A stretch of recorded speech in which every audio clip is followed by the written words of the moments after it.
کې به پوخا خلقو اوبه ورچولې اوس پکې پوډر ورچي د ملاوټ قسمونه خو اوس خلقو وپېژندل من غشنا فلیس منا د دواړو جهانو سردار فرمایي ګورئ ما ته د خپل نسبت نه کوي زمانه نه دی چې دی ملاوټونه کوي نن سبا څه حال دی که سبزی وارله لځي نو د پاسه غټ ټماټر پراته دي او لاندې واړه پراته دي کم سیز له چې زی د پاسه پې ښایسته پراته دي او د لاندې ته خراب پراته دي وی مولي صاحب زه څه وکمه نو بیا خلق علي نه نو زه ورته وایم دا غټ غټ تی جدا کا او دا خراب واړه تیم جدا کا د وړو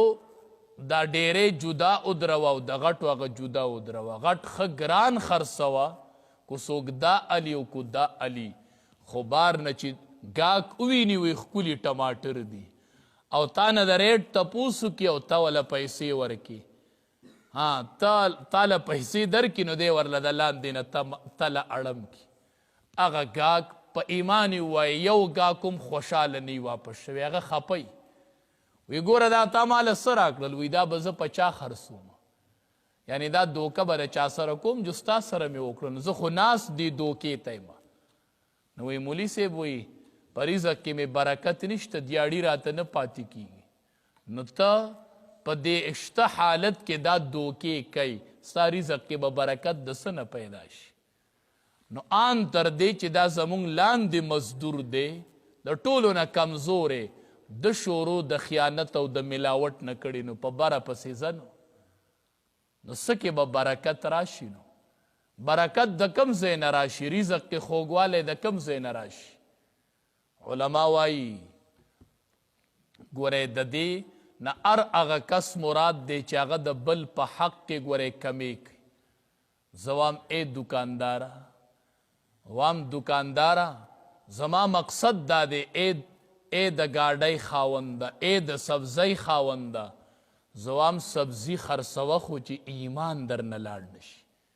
ته سبزي خرڅه کې خو چې د ایمان سودا وکړي په داسې سبزۍ کوي څه تا سوچ کړی دی چې دا زه بچو له حلاله نفقه ګټم او ماښام وبال په ځان باندې کور ته راوړي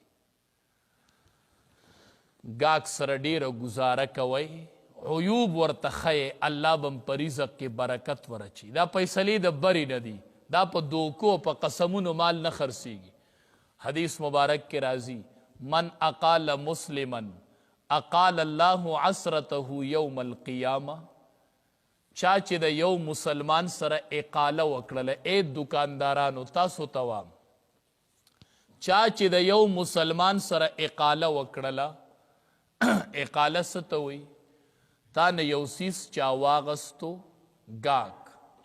استعمال کړی نه دی نقصانی کړی نه دی موسم تلی نه دی وخت ډیر نه دی ایستلی څیز یې درله ورځ دوه کې واپس راوړو تا ته وایي چې زه ستومانه یم دا څیز واپس واله او ما له خپلې پیسې را څیز روغ دی استعمال کړی نه دی موسم یې تلی نه دی تا له خو نقصان نه درکوي اقا څیز یې واپس راوړو او دا دکاندار ورته وایي چې راکه هو پیسې دې واپس واله څه چل به وشي دکانداره زه وایم دکانداري دې م وکړله خو جنت دې م وګټو یوازې دکانداري دې ونه کړله نن جنت دې ورسره م وګټو خو په دې شرط چې دکاندار ته واپسۍ کې پیسې کټ نه کي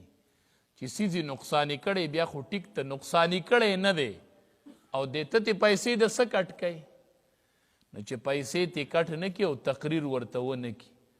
دکاندار خو ورته داسې تقریر وکړي چې هغه غریب بیا ویلی هم نشي چې دا څیز واپس کوم نو چې راوړي که نه د دکاندارانو ته ښه پته ده نو هغه ورته کله وایي دا راله بدل که دا ویلی نشي چې پیسې مې راکړه وایي دی قاریږي نو وایي زه بدل یې که راله وایي بدل نه دا د پیسې دي دا واپس واله که بل څیز الې نو ښه او که نالې نو ماله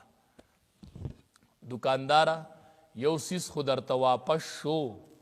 په ظاهره خو ته وایي چې زما نقصان وشو خو زه درته وایم ورځ د قیامت وی رب العالمین فرمایي وی دا دکاندار به ماله راشي دکاندار ورځ د قیامت د سواړی بازار نه دی ګورې. وجاء ربک والملک صفا صفا. اسمانونه به فرشتې راکوزي شوي، د ځمکې په کنارو باندې به ولاړي او منځ کې به انسانان ولاړي او غیر چاپیره به تې فرشتې ولاړي. اقه میدان به یو. دا دکاندار به الله وی ماله راشي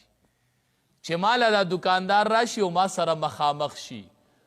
زه به ورته وایم ای دکانداره تا له یو ګاښ درغلی او تا ورسره اقاله کړې وه، شوی سیز دې پې واپس کړی و درته، تا پیسې ورکړې وې.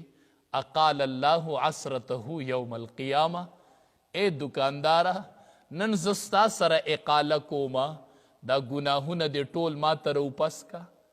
ګناهونه ماله راکا. ای دکانداره د ګناهونو په بدله کې جنت والا زه جنت تا د ګاګ سره اقاله کړې وه نو ما ستا سره اقاله وکړه. دا څومره لوی فضیلت. خو کاش چې دکاندار په دې عمل کولی، تاجر په دې عمل کولی چې زه د ګاګ سره اقاله په دې بنیاد کوم چې ما سره به زما رب د ګناهونو اقاله کوي. څومره لوی سعادت دی. نو دکاندار دې کې پروت دی